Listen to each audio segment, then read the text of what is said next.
దేవుని వాక్యం చదువుకుందాం.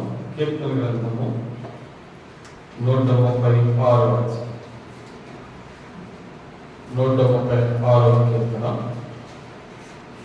ఉత్తర ప్రసిద్ధ అధ్యాయం చదువుకుందాం.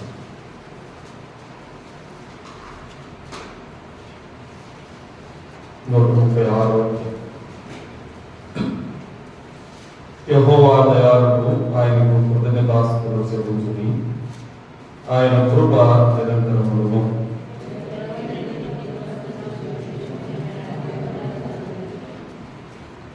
ప్రభువులకు కృతజ్ఞతాస్తుతులు చెల్లించుడి, ఆయన కృప నిరంతరమును.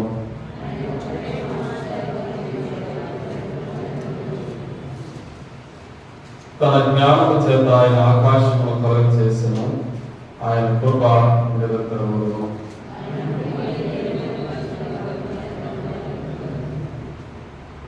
ఆయన గొప్ప జ్యోతులను నిర్మించిన వాడు, ఆయన కృప నిరంతరమును.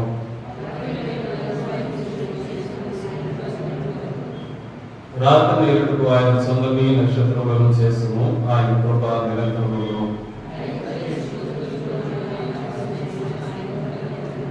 వారి మధ్య నుండి ఇశ్రాయేలును ఆయన రప్పించెను, ఆయన కృప నిరంతరమును.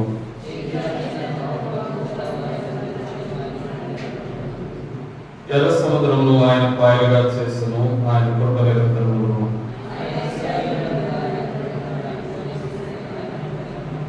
ఫరోను అతని సైన్యమును ఎర్ర సముద్రంలో ఆయన ముంచివేసెను, ఆయన కృప నిరంతరమును.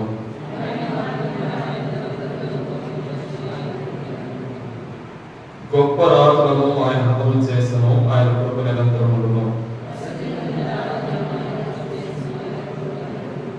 అమోరీయుల రాజైన సీహోనును ఆయన హతము చేసెను, ఆయన కృప నిరంతరమును. ఆయన వారి దేశమును మనకు స్వాస్థ్యముగా అప్పగించెను, ఆయన కృప నిరంతరమును.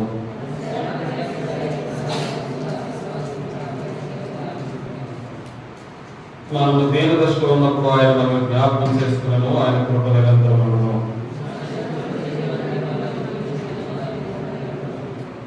సమస్త జీవులకు ఆయన ఆహారం ఇస్తున్నాడు, ఆయన కృప నిరంతరమును.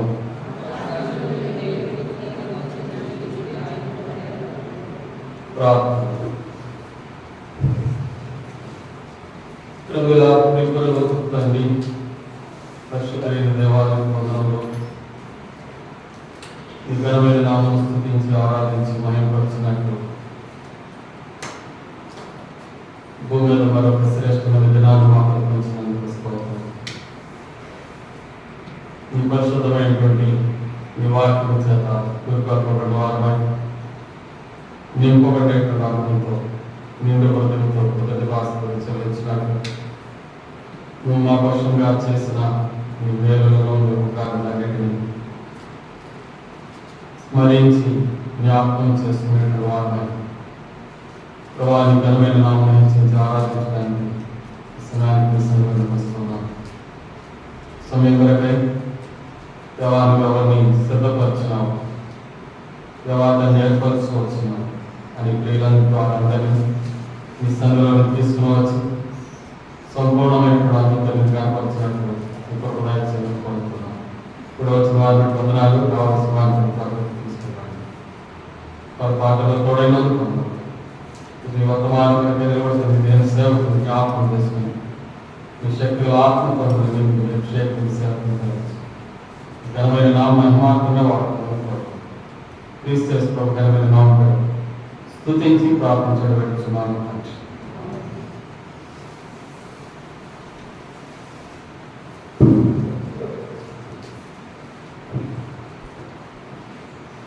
భక్తులైనటువంటి దారులు దేవులను ఆరాధించడానికి, దేవుని స్తుతించడానికి ప్రభుత్వమైనటువంటి ఆయన యొక్క ఉన్నతమైనటువంటి స్వభావాన్ని, ఆయన ఉన్నతమైనటువంటి గుణాన్ని జ్ఞాపకం చేస్తూ ఈ 136 కార్యక్రమం చదువుతున్నాం. మనం చదువుకునేటువంటి అధ్యాయం ఇంచుమించుగా 26 వచనాలు ప్రతి వచనంలో కూడా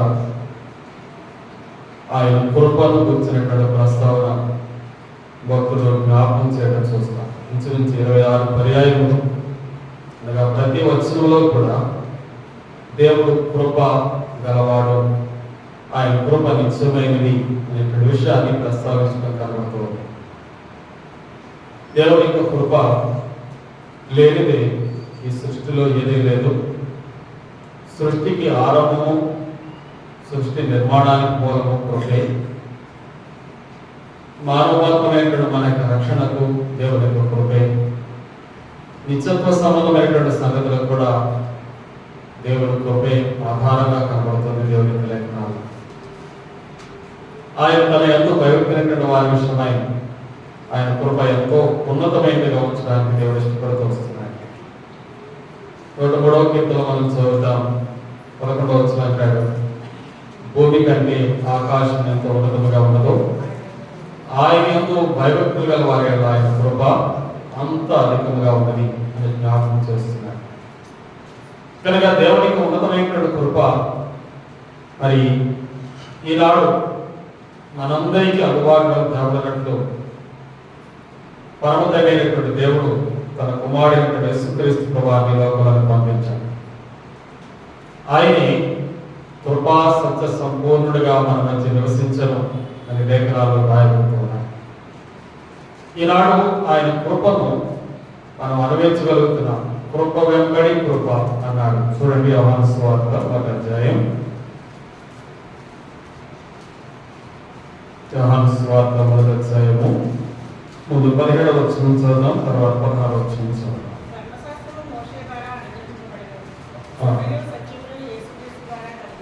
కృపయు సత్యమును యేసుక్రీస్తు ద్వారా కలిగిన.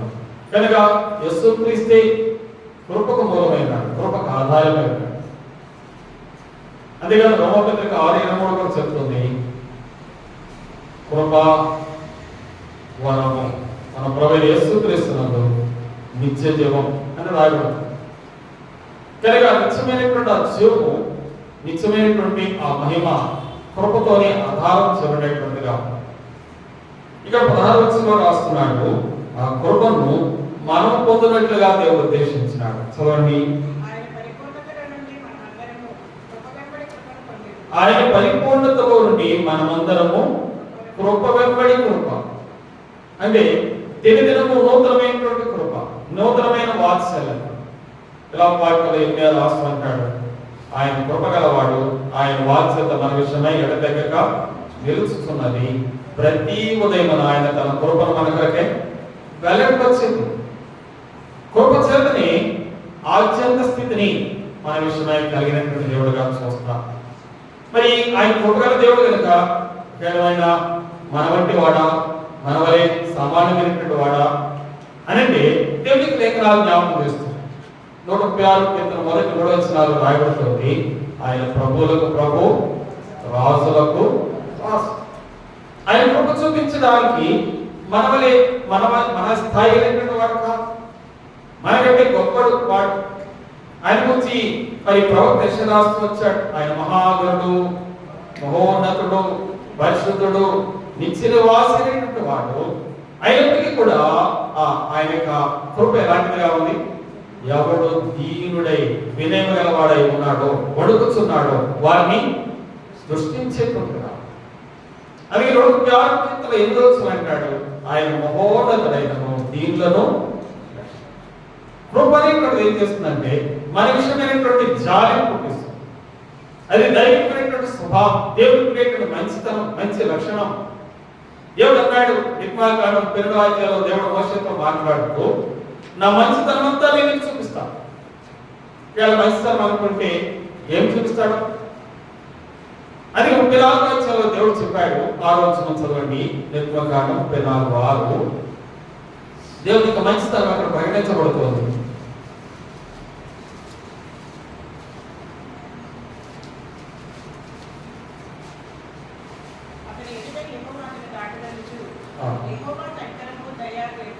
కనికరము, దయా, దీర్ఘశాంతము. ఆయన కృప ఎలాంటిది? విస్తారమైనది. విస్తారమైనటువంటి కృపను సత్యవంతులైనటువంటి దేవుడు ఆయన మంచితనం, ఆయన లక్షణాలు. కలిగించే మనసు, క్షమించే మనసు, ప్రేమించే మనసు, జాలిపడే మనసు, అది క్రీస్తులో సంపూర్ణమైనదిగా కనబడుతుంది. కనుక ఆయన పరిపూర్ణతలోని కృప వెంబడి కృపను మనకరికే దేవుడు వెలగ చేస్తూ వచ్చాడు.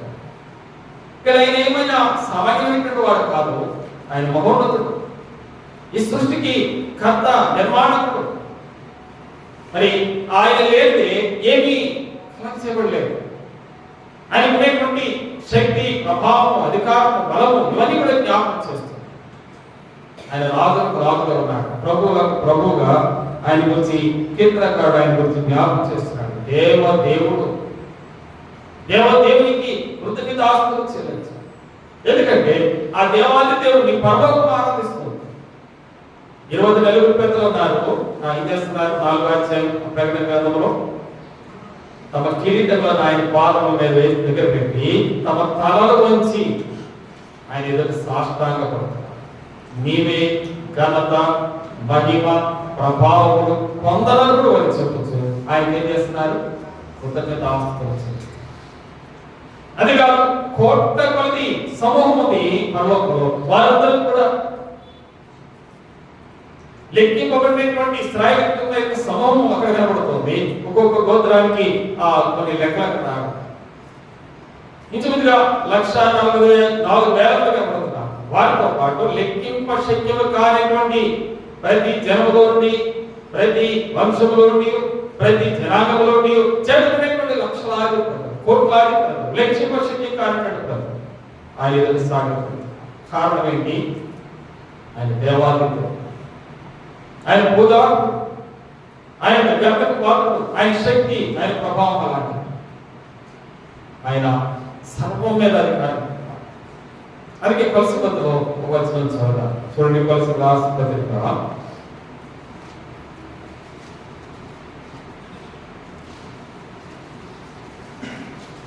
1వ అధ్యాయం 16-17 వచ్చిన 18 వచనం.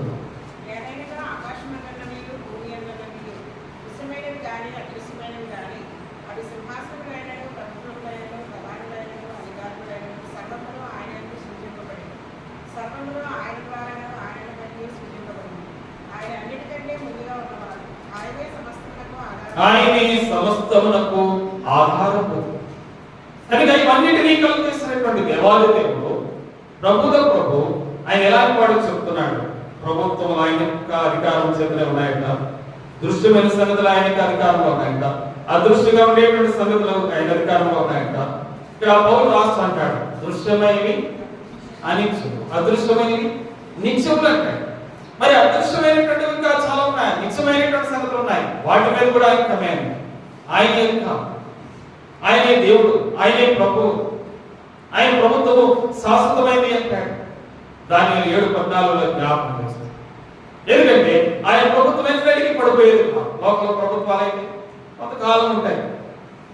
ఇలా ఎంత ఏమంటారు,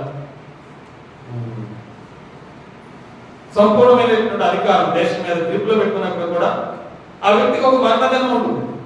అప్పుడైనా తప్పకుండా ఆ ప్రభుత్వాన్ని లేదా అతనికి అధికారాన్ని విడిచిపెట్టాల్సి ఉంటుంది. ఎలా తనకునేటువంటి పవర్ను వాడుకొని అలా కొంతమంది పరిపాలించారు. అలా మరి ఆ నాజీర్లుగా పిలవడంతో వచ్చారు జర్మనీ, వంగడ దేశాలు. వాళ్ళు కూడా ఏమైనారంటే తమ జీవితాన్ని ముగించారు. కానీ ఈయనకేం లేదు, మరణము లేనటువంటి వాడు, అమర్చు, సకల యుగములు రాజు, అక్షయుడు, అద్వితీయుడు. తిమోతిపత్రిక రాయడంతో వచ్చింది 1:17 వచ్చిన చదువుతుంటే ఆయన శాశ్వతమైనటువంటి రాజు, అలాగే సర్వాధికారైనటువంటి రాజు, మహోన్నతుడు. ఆయన కానీ ఎవరు జ్ఞాపకం చేసుకుంటున్నాడు? నేను నన్ను కూడా జ్ఞాపకం చేసుకుంటున్నాను. ఎందుకంటే ఆయన కృపగలవాడు కదా. ప్రభావం జ్ఞాపకం చేసుకుంటున్నావు, నీ కృపలను చూసుకున్నావు, నీ కృప చేతలను ప్రేమిస్తున్నావు. నువ్వు మహాన్నతుడు, సమీపింపరాని తేజస్సులో ఉండి అమర్తమైనటువంటి వాడు, జ్యోతిర్మయుడు, శ్రీమంతుడు, ఎన్నో పేర్లు ఆయన కూడా ఉన్నతమైనటువంటి స్థాయికి ఉంది, ఘనత ఉంది, మహిమ ఉంది, ప్రభావం ఉంది. కానీ అవన్నిటిని బట్టి తను తాను ప్రత్యేకంగా ఉంచుకోవడానికి నిన్ను ప్రేమించుతాం, నీ మీద కృప చూపించు. హృదయ కాలంలో మనం ఎరగవలసినటువంటి వాడు నేను కృపతని ఆయన జ్ఞాపకం చేసుకుంటున్నాడు. ఎక్కడో ఒక ప్రదేశంలో, ఒక ప్రాంతంలో, ఒక గ్రామంలో, ఒక పల్లెలో, ఒక ప్రాంతం, మరి ఒక చిన్న స్థలంలో, ఒక ఇంటిలో, ఒక మరి విలువైనటువంటి స్థితిలో ఉన్నటువంటి కూడా నన్ను కూడా గుర్తిస్తుంది. లోపల కొన్ని ప్రయాలు మనకి స్టాండర్డ్స్ అట్లాంటిగా ఉంటాయి, అల్పంగా ఉంటాయి. ఎవరు తగ్గించుకోరు. మన విలువైనటువంటి వారంగా ఉంటాం, సమాజ దృష్టిలో తక్కువ వారంగా ఉంటాం, హీనంగా అవమానకరంగా ఉండేటువంటి పరిస్థితులు ఉండవచ్చు. కానీ ఆయన మహోన్నతుడైనను నిన్ను లక్ష్యం, నిన్ను ఏర్పాటు చేస్తున్నాడు, నీ విషయం ఏర్పాటు చూపించాడు, నిన్ను సంకల్పంలో వచ్చాడు, నిన్ను ప్రణాళికలు తెచ్చుకున్నాడు. దాన్ని నువ్వు గుర్తించగలిగితే ప్రభా నీ మహోన్నత కృతజ్ఞుడైనట్టుగా. అందుకే మొదటి వచనము 26వ వచనంలో కూడా స్తుతిని గురించి మాట్లాడాడు. చదవండి 36వ కీర్తన మొదటి వచనం 26వ వచనం. ఆయన కృతజ్ఞతాస్తుతులు చెల్లించండి. 26వ వచనం. ఆకాశమున్నటువంటి దేవునికి కృతజ్ఞతాస్తుతులు చెల్లించండి. అంటే కృతజ్ఞత చెప్పడానికి ఆయన కృప నీకు అర్థమై ఉన్నారు. ఆయన ఎంత కృపగలవాడో నీకు అర్థమయ్యేది. నువ్వు ఆయన ఇంకా కనపరుస్తావు. ఆయన నిమిషమైనటువంటి పట్టింపు ఎంత గొప్పగా ఉందో, ఆయన ఆ నిమిషమైన ప్రణాళిక ఎంత గొప్పదో, ఆయన నిమిషమైనటువంటి ఆలోచన ఎంత గొప్పదో, ఆయన గురించేటువంటి శ్రేష్టమైన ఉద్దేశాలు కలిగి ఉన్నాడు, వాటిని అర్థం చేసుకోవాలి. కనుక మన 136వ కీర్తనలో చూస్తుంటే మొదటి 3 వచనాలు దైవత్వం యొక్క సంపూర్ణతను గురించిన ప్రస్తావన తీసుకొస్తుంది. అందుకే ఆయన కృప గలవాడుగా మన విషయమై, ఆయన సంపూర్ణమైనటువంటి వాడు ఎందు కూడా మన విషయమై కృప చూపిస్తున్న వాడుగా ఆయన ఏరికి మనం ఆయన స్తుతించవలసిన వాడు. రెండవదిగా చూస్తుంటే 136వ కీర్తనలోని మరి 4వ వచనం నుండి 9వ వచనం వరకు చూస్తుంటే ఆయన సృష్టికర్తగా కనబడుతున్నాడు. 136వ కీర్తనలోకి వస్తుంటే 4వ వచనం నుండి 9వ వచనం వరకు మనం చదువుతూ వస్తుంటే ఆయన సృష్టించిన సంగతులు కనబడుతున్నాయి. చదువుదాం.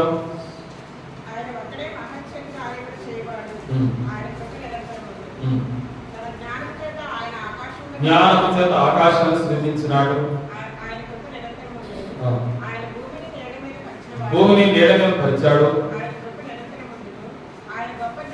గొప్ప జ్యోతులను నిర్మించాడు. అనగా సూర్య చంద్ర నక్షత్రములను కలుగజేసినటువంటి వాడుగా ఆయన చూపించబడుతున్నాడు. తిరిగి 8వ వచనం. పగటిగా సూర్యుని చేసిన వాడు 9వ వచనం. సూర్య చంద్ర నక్షత్రములు చేసినటువంటి వాడుగా 9వ వచనం చూపిస్తుంది. ఈ వచనాల యొక్క భావన ఏంటంటే దేవుడు ఎలా కనబడుతున్నాడు దానిలో? సృష్టికర్త. సృష్టించిన వాటన్నిటికీ మూలం ఎవరు? ఆయన ఎందుకు కలిగేస్తాడు? ఆయనకి ఏం పరిపాలన కదా. దేవుడు కలిగేసిన సృష్టి ఎవరి కోసం? మానవుడి కాపుగా జన్మించకపోవడమే ఈ సృష్టిని కలిగేస్తాడు. అది కాక మాట చేయాలి మనకు కనబడుతుంది. ఆదిలో దేవుడు భూమి ఆకాశములను సృజించును అని ప్రారంభిస్తాడు బైబిల్. ఆ తర్వాత ఆ భూమి నిరాకారంగా శూన్యంగా ఉంది. అందుకే మళ్ళా దేవుడు తన ఆత్మ ద్వారా లేదా తన వాక్కు ద్వారా భూమిని ఏం చేసినాడు? మళ్ళా నూతన పరిచాడు. సూర్యుడు కలుగుగాక అన్నాడు, వెలుతురు వచ్చింది.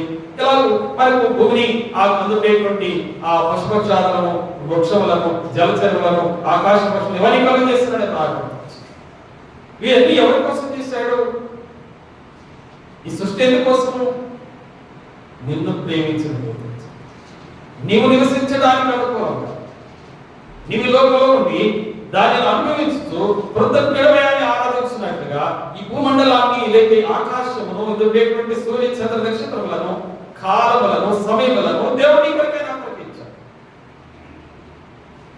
వాటన్నిటిని బట్టి దేవునికి కృతజ్ఞుడమేయడానికి ఈ ప్రకృతి యొక్క స్థితిగతులన్నీ మనకి ఇవన్నీ చూసినప్పుడు నీవు నేను నేర్చుకోవాల్సిందేంటి? ప్రభు కృపగలవు. నేను ఆయన ఇంకా ఎరగకపోవడం, నేను ఆయన తెలుసుకోకపోవడం, నేను ఇంకా పుట్టకపోవడం, నేను ఇంకా సృష్టించకపోవడం, నాకై ప్రభు చేసిన ఏర్పాటు ఎంత గొప్పవో. ఇది నరులకు నివసించడానికి యోగ్యమైనగా సిద్ధపరచాడండి భూమండలాన్ని. చూడండి ఆ యోగ గ్రంథం 37వ అధ్యాయం.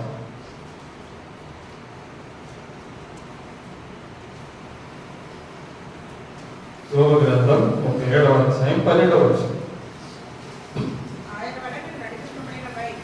ఆయన వలన పైన అనేకమైన సంగతులు వర్ణిస్తున్నాడు. వాటన్నిటిని దేవుడు నడిపిస్తున్నటువంటి వాడై నరులకు నివాసయోగ్యమైన ఈ భూగోళమును నరులకు నివాసించడం కోసం గాలి నేను కలిగి చేసుకున్నవారు, సూర్యచంద్ర నక్షత్రాలు మనం కలిగి చేసుకున్నవారు, కాలాన్ని సమయాన్ని వాటిని ఉత్పత్తి క్రమాన్ని నిర్వహించేవారు. కానీ దేవుడు ఏం చేశాడు? వాటి అన్నింటినీ కలుగు చేశాడు. కేవలం దేనికోసం? అవి నీవు అనుభవించు, తద్వారా దేవుని ఆరాధించాలని, దేవుని కనపరచాలని దేవుడు వాటన్నిటినీ ఇచ్చాడు. అంతేకాదు, చూడండి 45:18 కూడా చదవండి.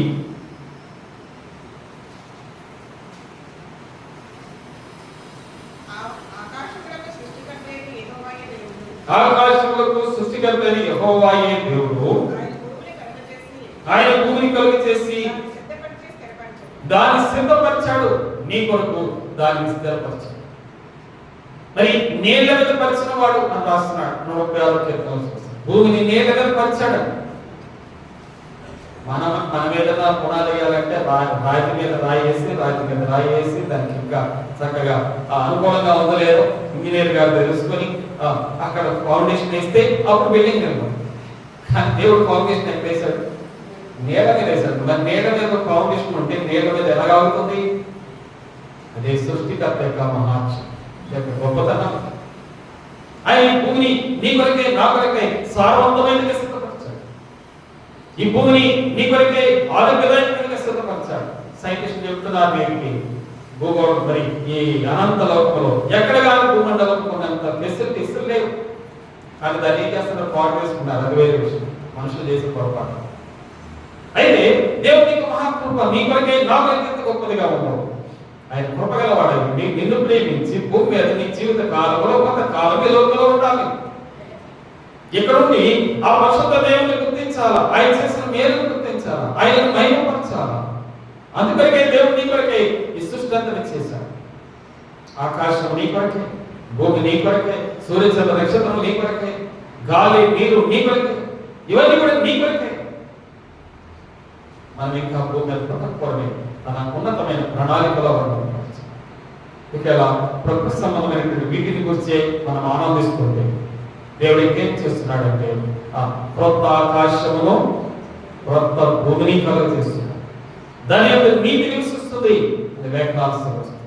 సృష్టికర్త దేవుడు నేను నూతన సృష్టిగా మార్చడానికి రెండవ కారణం ఏంటంటే, లేదు పాపైన నిన్ను పరిశుద్ధుడిగా చేయడానికి కారణం ఏంటంటే, దుర్నీతిలో ఉన్న నిన్ను నీతిమంతుడిగా తీర్చడానికి కారణం ఏంటంటే, దూరస్థుడైన నిన్ను సమీపస్తుడిగా చేయడానికి కారణం ఏంటంటే, చీకటిలో ఉన్న నిన్ను వెలుగులోకి తేవడానికి కారణం ఏంటంటే, శాపములో ఉన్న నిన్ను ఆశీర్వాదంలోకి తేవడానికి కారణం ఏంటంటే, బలహీనుడైన నిన్ను బలవంతుడిగా చేయడానికి కారణం ఏంటంటే, ప్రతిరోజు అద్భుతంతో నేను పవిత్రుడిగా మార్చడానికి కారణం ఏంటంటే ఆరాధన. ఎక్కడుండే దాని కొరకే ఇంత ప్రణాళిక దేవుడు చేస్తే నీవు వెళ్ళబోయేట నిత్యమైనటువంటి మహిమ నీ కొరకే సిద్ధపరచడానికి దేవుడి కృపని విషయమై అంటే ప్రణాళిక. దాన్ని గుర్తిస్తే ప్రభా ఎంత కృపకు నేను అనుకునేనా, ఎంత కృపను పొందడానికి మరి నా జీవితం అనుగుణమైందేనా నిన్ను ప్రశ్నించు. విధమైనటువంటి కృపను పొందించినటువంటి మనము ఆయన పోరాడ తప్పక మనం చెప్పాల్సింది ఏంటంటే, కనీసం సామాన్యమైనటువంటి అనుభవంలో ఏదైనా చిన్న మేలు జరిగితే చాలు. మన బస్సులో వెళ్తుంటే పక్కన సీట్ ఇస్తే చాలు, మనది కాదు బస్సు, మనకి సంబంధం ఉండదు.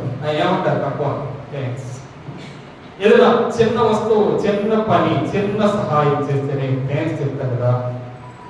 నీ కొరకై నువ్వు ఆయన ఇంకా ఎరగకపోరవి, నువ్వు సృష్టించబడకపోరవి దేవుడు కలిగినటువంటి దైవికమైనటువంటి ఏర్పాటు వచ్చినప్పుడు వందరస్తులుగా ఉండవచ్చు. చాలా ఎరగకపోరు దాన్ని చేయలేకపోయినా, ఎరిగిన తర్వాత నువ్వు చేయదగిన మంచి పని ఏదైనా ఉంటే కృతజ్ఞత. ఎంత కృతజ్ఞత నీ జీవితంలో ఉంటుందో, ఎంతగా దేవుని కృపను అర్థం చేసుకుంటూ వస్తావో అంతగా దేవుని ఆరాధించగలుగుతాం. లేకపోతే ఏముంటుంది? మనలో అసూయ, స్వార్థం, అసూయ, పగ, ఈర్ష్య ఇవి మనలో పనిచేస్తూ ఉంటాయి. అప్పుడు దేవునికి మహిమకరంగా మనం జీవించలేము. కనుక ఆయన దయాళుడైన రుచుడు, ఆయన ఉత్తముడైన రుచుడు, ఆయన కృపగల దేవుడైన రుచుడు. ఆ రుచిలో ఆత్మీయమైనటువంటి సంపూర్ణమైన దైవ కృపని అర్థమవుతుంది. తద్వారా దేవుని స్తుతించి ఆరాధించగలిగిన వారు. కానీ కీర్తనకారుడు 135 చేస్తున్న పని అది. ఆయన ఏమై ఉన్నాడో జ్ఞాపకం చేశాడు. రెండవదిగా ఆయన సృష్టికర్తగా మన కొరకై చేసిన మేలులేంటో జ్ఞాపకం చేస్తున్నాడు. ఇంకా లోతుగా వెళ్ళి చూడగలిగితే వాటిని ఎదగాలని, మన చుట్టూ తాను ఎరిగేందుకు నిర్ణయ కాలం నియమించాడని అపోస్తలుల కార్యం 17వ అధ్యాయంలో చదువుతున్నాం. రోమపత్రం 1వ అధ్యాయంలో కూడా అంటాడు, ఇవన్నీ కలుగు చేసి సృష్టికర్తను తెలుసుకోవాలని ఆయన కొరకు గొప్ప ఏర్పాటు చేశాడు. కనుక ఆయన ప్రేమకు చిహ్నంగా, లేకపోతే ఆయన కృపకు చిహ్నంగా ఇవన్నీ సూచనప్రాయంగా మనకు కనబడుతున్నాయి. దేవుడు ఆయన ఎంతగా ప్రేమించాడు, దేవుడు ఆయన ఎంత కృప చూపించాడు. అర్థం కానిటువంటి అసమానమైన ప్రేమ. కంటికి కనబడే వాళ్ళు మనమైతే ఏదైనా చిన్నదానికి పేరు పొందితే చాలా వందనస్తులుగా ఉన్నాయి. అదృష్టంగా ఉండి దేవుడు నీ కొరకే ప్రతి ఏర్పాటు చేసుకోవచ్చినప్పుడు ఆయన ప్రేమ యొక్క ఔన్నత్యాన్ని గుర్తించి కృతజ్ఞతగా ఆయన కొనాడమే ఆరాధనగా ప్రభుత్వం. తిరిగి 3వ భాగంలోకి వెళ్దాం. చూడండి 136వ కీర్తన. ఇక్కడ 10వ వచనం నుండి 15వ వచనం వరకు ఇశ్రాయేలు ప్రజల యొక్క విమోచన గురించి మాట్లాడుకోవచ్చు. ఇశ్రాయేలు ప్రజలు 430 సంవత్సరాలు లేక 430 లేక 20 సంవత్సరాలు ఐగుప్తు అనే దేశంలో దాసులుగా ఉన్నారు. ఫరో యొక్క చెరలో ఉన్నారు. మరి అక్కడ ఎంతో భయంకరమైనటువంటి కఠినమైనటువంటి వెట్టి చాకరీ. ఈ పదం చాలా కఠినమైన పదం. వెట్టి చాకరీ అంటే ఏ రకమైనటువంటి హెల్ప్ లేకుండా, ఏ రకమైనటువంటి ఫెసిలిటీస్ సోర్సెస్ ఇవ్వకుండా, సదుపాయాలు ఇవ్వకుండా కఠినమైన చాకరీ. అక్కడ తర్వాత అంటాడు 3వ అధ్యాయంలో ఫరో మాట్లాడుతూ 1వ అధ్యాయంలో నేను మీకు గడ్డియను, నేను మీకు కట్టెలేయను, మీరే కట్టెలు సంపాదించుకోవాలా, మీరే గడ్డి సంపాదించుకోవాలా, మీరే తయారు చేయాలా, మీరే రామశేషు అక్కడ 2 పట్టణాలు ఉన్నాయి, అదే పీతోం అనే 2 పట్టణాలు మీరు కట్టాల్సిందే. కట్టకపోతే కొరణాలతో కొట్టబడ్డారు, బహుగా హింస పెట్టబడ్డారు. 430 సంవత్సరాలు బహుగా వేదన అనిపించారు. వారి యొక్క శ్రమానుభవాన్ని దేవుడు విడిపించడానికి దేవుడు మోషేని ఎదుగు చేసుకుని వారి మధ్య 10 కంటే ఎక్కువైన సూచక్రియలు తీసుకొచ్చాడు. ఆ యొక్క ఐగుప్తు యొక్క చెర నుండి వారి వెలుపలకు తీసుకొచ్చాడు. వారు వెలుపలకు వస్తున్నప్పుడు ఆ ఎర్ర సముద్రం అనేటువంటి బలమైన ఆటంకం వారు ఎదుర్కొన్నారు. అక్కడ కూడా దేవుడు అద్భుతం చేసి వారి వెలుపలకు తీసుకొచ్చాడు. ఈ సందర్భాలన్నింటినీ ఇక్కడ దేవుడు వారి యొక్క చేసినటువంటి కార్యాలను జ్ఞాపకం చేస్తూ ఫరో సైన్యాన్ని ఎర్ర సముద్రంలో ముంచివేస్తున్నాడు అనేటువంటి విషయాన్ని జ్ఞాపకం చేస్తూ ఇక్కడ మనం చూస్తూ వచ్చినప్పుడు ఇది కేవలం ఇశ్రాయేలు జాతిని ఉద్దేశించి మాత్రమే మనం ఆలోచన చేస్తే అది కేవలం అక్షరానుసారమైన జ్ఞానం కావచ్చు. కానీ దేవుని యొక్క ప్రణాళిక చూస్తూ వచ్చినప్పుడు ఇశ్రాయేలు ప్రజలను విమోచించడానికి కొరకై మరి ఆనాడు గొర్రె పిల్ల యొక్క రక్తము చిందించి పస్కాబలి పశువు ద్వారా మరి ఆ గుమ్మములకు అడ్డకమ్మకు నిలువకైపు తన రక్తాన్ని, ఆ గొర్రె పిల్ల రక్తాన్ని పోషించడం ద్వారా ఇశ్రాయేలు ప్రజలు మరణబలైనటువంటి మరణదూత వర్షం నుండి తప్పిస్తూ వచ్చాడు. అలాగే మన ప్రభువు యేసు క్రీస్తునందు మనలను కూడా మరణ పాపములకు, పాపములకు, శాపములకు, అపరాధములకు, దోషములకు పాత్రలు, నిత్యమైనటువంటి నాశనములకు, నరకదండలకు పాత్రలు, జీవిత కాలం అంతయు కూడా మరణమైన చేత దాసులకు గౌరవ పాపం చేయ ప్రతివాడు పాపానికి దాసుడు లేకుండా సరస్తం. అలాగే నిత్యమైనటువంటి నాశనానికి పాత్రమైనటువంటి మనల్ని ప్రేమించిన మన రక్షకుడు యేసు ప్రభువు లేక దేవాది దేవుడు, తండ్రి దేవుడు తన కుమారుడైనటువంటి యేసు క్రీస్తు ప్రభువును మన కొరకై ఈవిగా ఇచ్చాడు. అందుకే యోహాను 3:16 జ్ఞాపకం చేస్తుంది, దేవుడు లోకమును ఎంతో ప్రేమించాడు కాగా ఆయన తన ద్వితీయ కుమారుని కృతవానికి విశ్వాసము ప్రతివాడు నశింపగా నిత్యజీవం పొందినట్లు. చిన్న మాట, నశింపగా నిత్యజీవం, నశించుట నిత్యజీవం అసలు కరెక్ట్ అవుతుంది. కానీ దేవుడు ప్రణాళికలో చూస్తుంటే నశించిపోయింది నువ్వు పాపం చేత, అపరాధం చేత నశించిపోయింది. లోక 10:19 రాయబడుతూ వచ్చింది, నశించని నిన్ను నన్ను వెదకి రక్షించడానికి ఆ పరమరక్షకుడైన యేసుక్రీస్తు ప్రభువు గొర్రె పిల్ల వలె వదకు తేబడి తన అమూల్యమైన ప్రశస్తమైన పావన రక్తాన్ని చిందించి నీ హృదయమే ఆ ద్వారములో తన రక్తాన్ని ప్రోక్షించుకున్నాడు. నీ అంతరంగంలో పాప శుద్ధి కలిగజేశాడు. యోహాను 1:7 జ్ఞాపకం చేస్తుంది. యోహాను రాసిన మొదటి పత్రిక యేసు రక్తము ప్రతి పాపము నుండి అలాగే పవిత్రంగా చేశాడు. ఈనాడు ఇలా ఇశ్రాయేలు ప్రజలైతే 430 సంవత్సరాలు చెరలోనే ఉన్నారు. నీవు నేనైతే ఎబ్రీ పత్రిక చెప్తుంది 2వ అధ్యాయం 13-14 వచనాలు చూస్తుంటే జీవిత కాలం అంతయు వారికైతే సంవత్సరాలు లెక్క, మన సంవత్సరాలు లెక్కలేదు, మన జీవితానికి ముగింపు లేదు. అలాంటి దాసుడు జీవితంలో చూడేటువంటి జీవితం పాప ముక్తులుగా చేశాడు, పరిశుద్ధులుగా చేశాడు, నీతిమంతులుగా తీర్చాడు. ఈనాడు ఆయన సన్నిధానవంతులుగా ఉండి చేసినాడు. ఆయన సన్నిధిలో ఆయన పరలోక స్వాస్థ్యంలో పాలివారికి నాకు వర్తించాడు. ఐగుప్తుని ఇశ్రాయేలు విమోచించిన దేవుడే పాపము నుండి, శాపం నుండి, లోకం నుండి నేను నన్ను విడిపించి ఈనాడు ధన్యకరమైన ఆయన సన్నిధానంలో ఈనాడు ఆయన పరిశుద్ధమైనటువంటి మనోహర స్థలం అన్నాడు 16వ కీర్తనలో దేవుని మందిరాన్ని పోల్చి. 26వ కీర్తన అన్నాడు దేవుని తేజోమహిమ నిలిచేటువంటి స్థలం. లూకాసు వార్తలో రాస్తూ వచ్చాడు 15 అనుకుంటా, పూట కూడా వాణి ఇల్లు. గల్పిపత్రలో రాస్తూ వచ్చాడు 6వ అధ్యాయంలో విశ్వాస గృహము అంటే దేవుని మందిరానికి పేర్లు ఉన్నాయి. ఈనాడు దేవుని మందిరంలో చేర్చుకుంటాం. సంగమం మధ్య, ఆత్మీయుల మధ్యలో క్రీస్తు యొక్క రక్తం చేత కడగబడేటువంటి పరిశుద్ధులైనటువంటి ఒక సమాజంలో నివసించే చేస్తాం. ఇలాంటి ఆధిక్యతలో విధానమైనటువంటి కార్యము మన పక్షంగా జరిగించింది ఒక్కటే, ఏంటది? ఆయన కృప లేకపోతే నీకు అనుభవం లేదు. ఒకవేళ కృపను పొందకపోతే పాప క్షమాపణ లేదు, రక్షణ లేదు, మార్పు లేదు. అందుకే ఎఫెసీయులకు చదవండి 2వ అధ్యాయం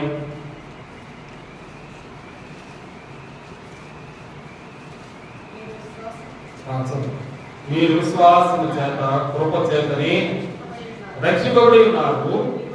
ఇది మీ వలన కలిగినది కాదు, అది దేవుని కృప. ఈనాడు కృప పొందినావు కనుక ఐగుప్తు యొక్క దాస్యత్వం నుండి విడుదల పొంది ఇశ్రాయేలు మాదిరిగానే నీవు కూడా సాతానిక అధికారం నుండి విడుదల పొందాడు. ఈనాడు ఆత్మీయమైనటువంటి స్వాతంత్రం పొందాడు. గల్పిపత్రలో 5వ అధ్యాయం అంటాడు, మనము క్రీస్తునందు స్వతంత్రులుగా చేయబడ్డాము. యోహాను సువార్తలో 8:30 రాస్తాడు, కుమారుడు మిమ్మల్ని స్వతంత్రులుగా చేసినాడు కదా, మీరు స్వతంత్రులైనరు. అనగా కుమారుడు యేసుక్రీస్తునందే మనకు ఆ స్వాతంత్రం బంధింపబడినట్టు మనల్ని విముక్తులుగా చేశాడు. ఈనాడు ఈ యొక్క యాత్రలో మనల్ని నడిపించి తన పరిశుద్ధమైనటువంటి ఆ సాన్నిధ్యంలోనికి ఆయన విడుదలగా మనం చేయనట్టు మన పక్షంగా చేసిన పనులు ఏంటి?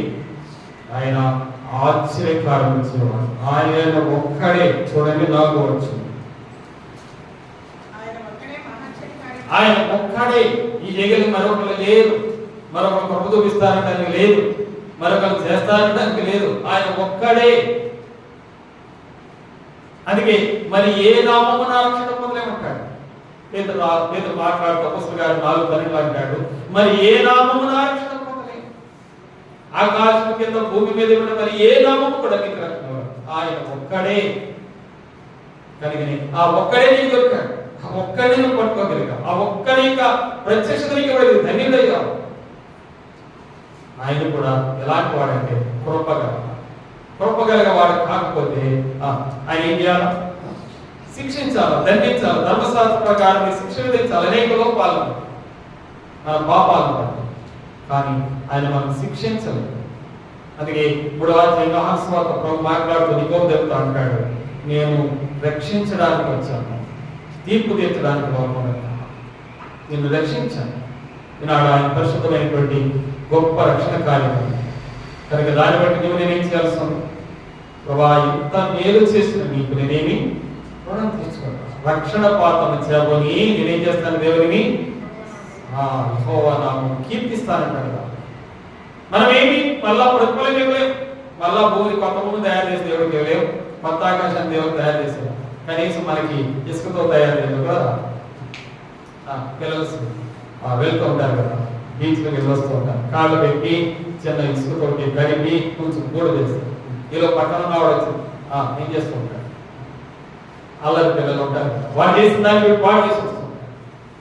మనం చేయగలిగినటువంటి స్థితి ఒకవేళ అల్పమైంది. కానీ దేవుడికి సమానమైనటువంటి కృప నిన్ను విడవగా ప్రేమిస్తుంది. అందుకే ఏమి రాస్తూ వచ్చాడు, శాశ్వతమైన ప్రేమతో నేను ప్రేమిస్తున్నాను కనుక విడవక విడవనిటువంటి కృప. అంతేకాదు ఆయన కృప నీ విషయమై హెచ్చుగా ఉంది అంటాడు 117వ కీర్తన రాస్తూ. ఆయన కృప మన హెచ్చునేటువంటి కృప. రోమపత్రిక 6వ అధ్యాయం రాస్తూ అంటాడు, అపరిమితమైన కృప. ఆ కృపను ఇంత ఉంది అంత ఉందని కొలత వేయలేము. తూర్పు పడమర కొలత వేయచ్చు, ఉత్తర దక్షిణాలకు మరి ఉత్తర దక్షిణాలకు కొలత వేయచ్చు, తూర్పు పడమర కొలత వేయలేదు, ఆకాశాల భూమి మధ్యలో కొలత వేయలేదు. అందుకే 103 కింద 11 రాస్తాడు, ఆకాశం అంటే భూమి కంటే ఆకాశం అంత ఉన్నతముగా ఉందో అని. అంత కృపల విషయమైన అవసరమైన దేవుడు చూస్తుంది కనుక కృపగల దేవుడిని ఉదయ కాలంలో స్తుతించి ఆరాధించి మహిమపరచవలసిన వారమైనాం. అంతేకాదు మన విశ్వాస యాత్రలో మనకు ఎదురయ్యే అనేక పోరాటాలు కనబడుతున్నాయి. అవి మనము ఈ 136 కీర్తనలో 16 వచనం నుండి 22 వచనం వరకు చూడవచ్చు. ఇశ్రాయేలు ప్రజలు అరణ్య మార్గంలో వెళ్తుండగా మరి శత్రువులు వారిని ఎదుర్కొన్నారు. చూడండి 19వ వచనం 20వ వచనం.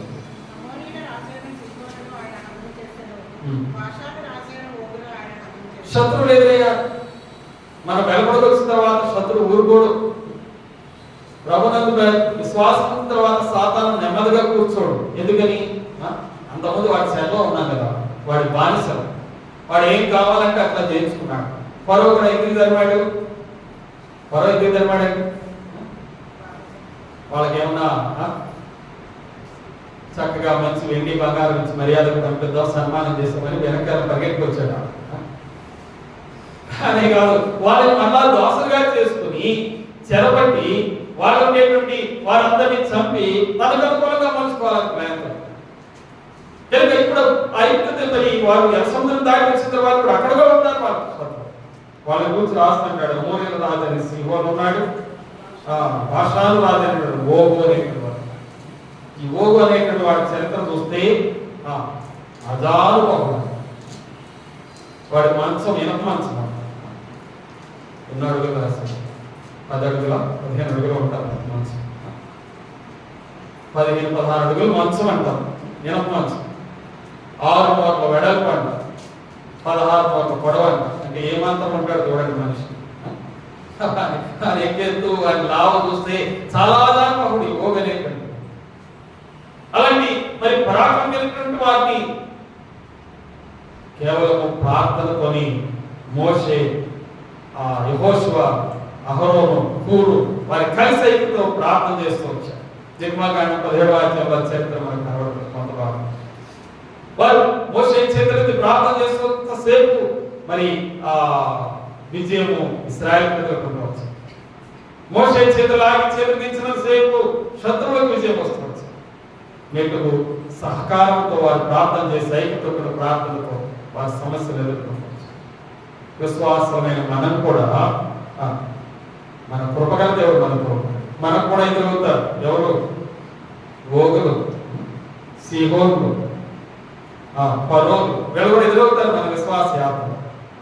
వాళ్ళు కూడా మనకంటే బలవంతుడే, మన కీడు చేయగలిగినటువంటి సమర్థత వారికి ఉంటుంది. కానీ దేవుడు ఏం చేస్తాడు? వారి చేతిలో మిమ్మల్ని విడిపిస్తాడు, వారి మిమ్మల్ని విజయం ఇస్తాడు. చదవండి, అక్కడ రాయడం ఎక్కడ మాట చూస్తుంటే 20వ వచ్చింది. ఎవరి దేశం?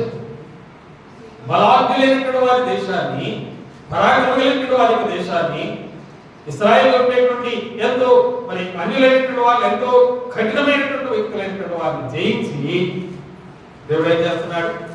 ఆయన ఏర్పరచినటువంటి తన ప్రజలు, ఆయన ఏర్పరచుకునేటువంటి తన ప్రజలైనటువంటి వారికి క్షేమం కలుగుతుంది. ఆయన వారి పక్షంగా పోరాడు. అందుకే 106 కీర్తనలు రాస్తాడు, ఆయన బాహువే, ఆయన హస్తమే వారికి విజయం కలుగు చేస్తుంది అంటాడు. చూడండి 106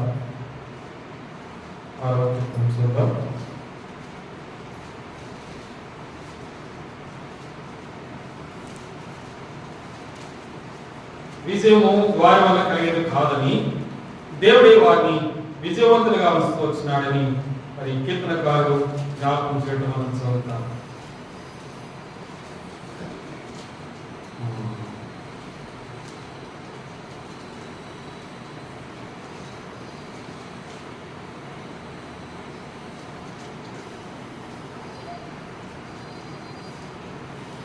డెబ్బై 4వ కీర్తన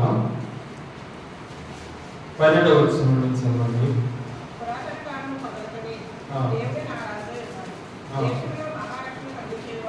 దేశంలో మహారక్షణ చేసిన వాడు ఆయనే,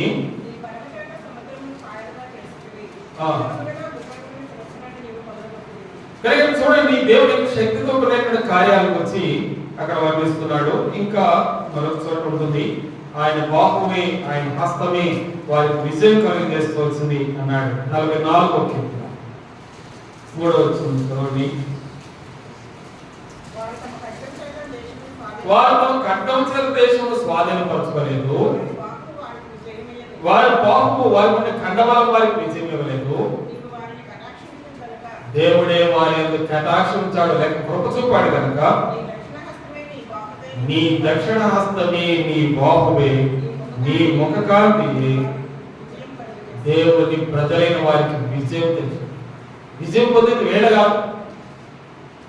పరాక్రమం పొంది పరాక్రమంతో చేసిన గొప్ప కార్యాలుగా దేవుని కనికరం, దేవుని కటాక్షం. ఈనాడు నీ ఇంకా యాత్ర తినాలి, నీ విశ్వాసం నాకు నువ్వు ప్రయాణిస్తుండగా ఎదురయ్యేటువంటి ప్రతి అనుభవం కూడా నీ వెనుప్రక్క నుండి వెనుకొండి నిన్ను విజయవంతులుగా నడిపిస్తుంది. ఎవరంటే ఆయన ప్రేమ, ఆయన కృప. అందుకే కొద్ది పద్ధతులు రాస్తాడు చూడండి, రోమపత్రికలో రాస్తాడు, మనల్ని ప్రేమించిన వారి ద్వారా వీటన్నిటిలో అత్యధిక విజయం పొందుతున్నాం అంటాడు. చూడండి 8వ అధ్యాయం 37వ వచనం. మనల్ని ప్రేమించినట్టు ఆయన ఉన్నాడు, లేక మన ఏడలో కృప చూపించే దేవుడు ఆయన ఉన్నాడు. వాటన్నింటిలో మనకి విజయం ఇచ్చే దేవుడు మనకు కాదు. మన పోరాటం వలన, మన బలం వలన, మన శక్తి వలన, మనకు ఉండేటువంటి స్థితిగతుల వలన, మనకు ఉండేటువంటి బ్యాక్గ్రౌండ్, ఫ్రంట్ గ్రౌండ్ ఏమి కదా. ఏ గ్రౌండ్ ఉన్నా మనకేం కాదు. మన గ్రౌండ్ అంతా ఎవరు? దేవుడే.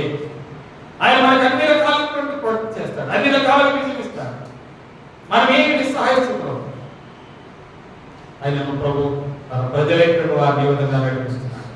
ఈ విశ్వాస జీవితంలో ఎన్నో మనకు ఉండేటువంటి యాత్ర మార్గాలు, జీవనోపాధి మార్గాలు, ఎన్నో రకాలైనటువంటి మనుషులు, వ్యక్తులు, సందర్భాలు, పరిస్థితులు మనం అటాక్ చేస్తూ ఉంటాయి. వీటన్నింటిలో మనల్ని ఇంకా క్షేమంగా ఇలాగ నడిపిస్తున్నది ఎవరు అంటే దేవుని యొక్క అదృశ్యమైన దేవుని కృప. ఆ దృష్టిలో ప్రభు యేసుక్రీస్తు వారికి కృప నిన్ను నన్ను నడిపిస్తుంది. ఎందుకంటే నీవు కృప చేత ఏర్పరచబడినటువంటి దైవ కృప నీ మీద చూపబడి కృపకు అరువుడుగా చేపడతాం. తృణీకరింపబడినటువంటి వాటిలో లేవు, ఏర్పరచబడినటువంటి వాటిలో. అందుకని నీవు దేవుని స్తుతించవలసిన. తిరిగి ఆ 156వ కీర్తనలోకి రండి. మరొక అనుభవాన్ని రాస్తున్నాడు. 23 నుండి 26 వరకు 25 వరకు మనం చూస్తుంటే ఈ భాగం దేని జ్ఞాపకం చేస్తుంటే మరి అనుదిన జీవితం మన వ్యక్తిగత అక్కర్లను తీర్చుకుంటాం. దేవుని కొరకు ఏ విధంగా సహాయపడుతుందో ఇక్కడ రాస్తున్నాడు. చూడండి 23 మనము దీన దశలో ఉన్నప్పుడు ఆయన మనల్ని ఏం చేస్తున్నాడు? మనం దీన దశలో ఉంటున్నాం. కొన్ని ప్రయాణాలు, కఠినమైన పరిశోధన, ఇరుకులు, ఇబ్బందులు, ఎటు తోచనటువంటి పరిస్థితి, దీన దశలో ఉండి దేవుడికి మాట్లాడి యోగసభకి ప్రార్థన చేస్తున్నాడు. మరి 3 రకాలైనటువంటి శత్రు సైన్యాలు వచ్చినాయి. 2వ వృత్తాంతం 26 చూస్తుంటే ప్రభా మాకు దిక్కు నీవే, ఇంకా మాకెవరు లేదు, మేమెవరి మీద ఆధారపడం, మాకు దేవుడే. అందుకే 36వ కీర్తన 32వ కీర్తన 7వ వచనం కూడా దావీదు రాసుకున్నాడు, ఆయనే మనకు దిక్కు. కనుక ఎలాంటి పరిస్థితులు వచ్చినప్పటికీ, దీన దశలో ఉన్నప్పుడు, సంకటంలో ఉన్నప్పుడు, శోధనలో ఉన్నప్పుడు, శ్రమలో ఉన్నప్పుడు, కష్టంలో ఉన్నప్పుడు, బాధ అనిపిస్తున్నప్పుడు దేవుడికి మొరపెడుతూ వచ్చారు. దేవుడు ఏం చేస్తున్నాడు? దీన దశలో మనలను జ్ఞాపకం. యోసేపు దీన దశలో ఉన్నాడు, చెరసాల్లో ఉన్నాడు. దేవుడు అక్కడి నుండి దేవుడికి జ్ఞాపకం చేస్తున్నాడు. సంతానం లేనటువంటి దీన దశలో ఉంది, దేవుడు అవన్నీ జ్ఞాపకం చేసుకుంటాడు. లేఖనాలు చూస్తుంటే ఆయా వ్యక్తులు సంతానం లేనప్పుడు దీన దశలో ఉంటూ వచ్చారు. దేవుడు వారిని జ్ఞాపకం చేసుకున్నాడని రాయబడుతుంది. చెరలో ఉన్నప్పుడు, కష్టాల్లో ఉన్నప్పుడు, న్యాయపూర్వము 6వ అధ్యాయంలో చూస్తుంటే ఇశ్రాయేలు మిక్కిలి హీన దశలో వచ్చారు. వారు యెహోవాకు మొరపెట్టారు. గిద్యోను అనేటువంటి నాయకుడు దేవుడు వారికి రక్షకుడిగా పంపించాడు. దీన దశలో ఉన్న వారిని దేవుడు జ్ఞాపకం చేసుకున్నాడు. ఈ దేవుడు ఎంత కృపగలవాడు, నువ్వు ఆయన అడిగి తెచ్చావు. ప్రభా నాకు మేలు చేయి, నా పరిస్థితి, నా కష్టం ఇది, నా శ్రమ ఇది, నా కన్నీటి, నా వేదనిది, నా రోదనిది దేవుడి స్థితిలోకి వెళితే ప్రభు త్రోసివేసేవాడు కాదు. ఆయన ఎదుర్కొచ్చు ఆయన ఎంత మాత్రం బయట త్రోసివేయలేదు.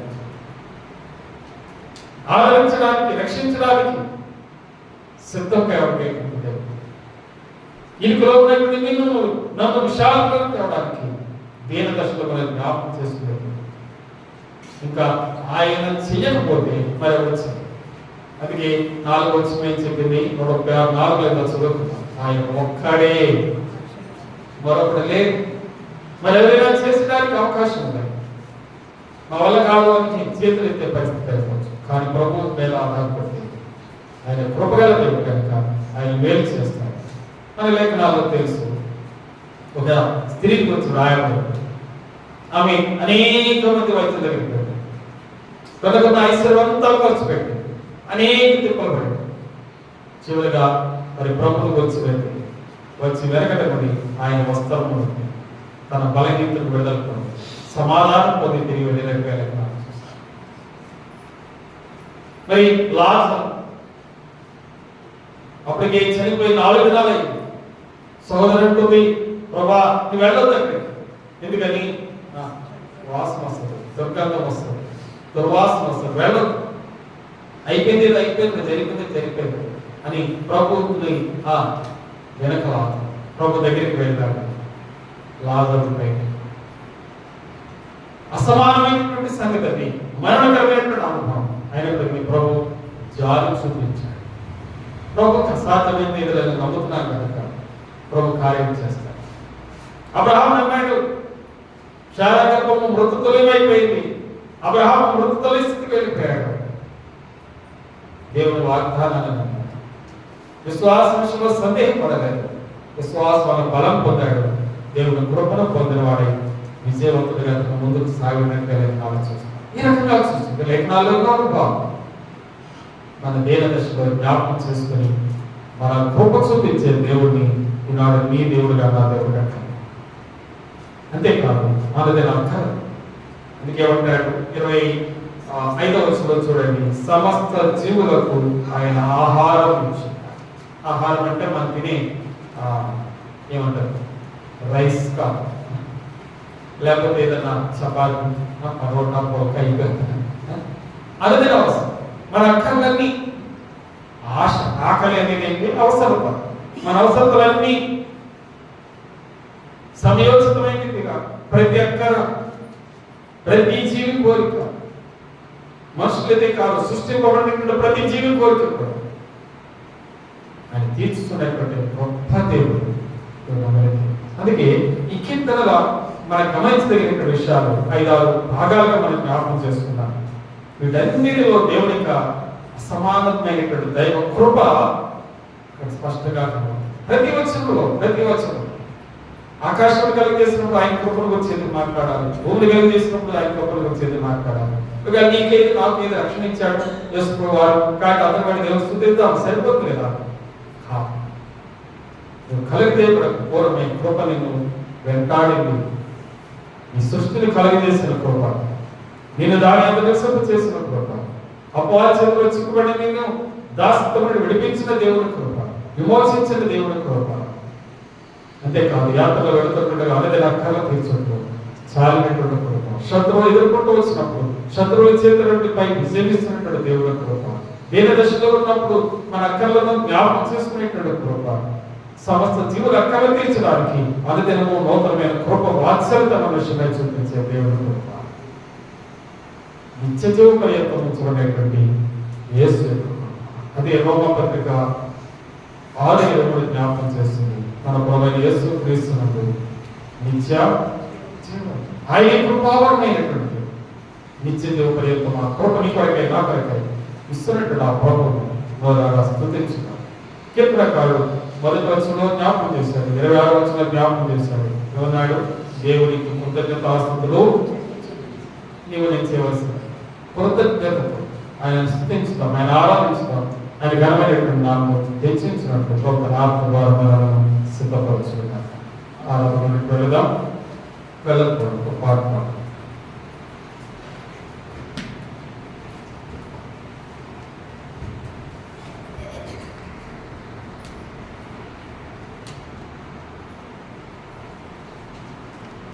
పార్ట్ సంఖ్య 540.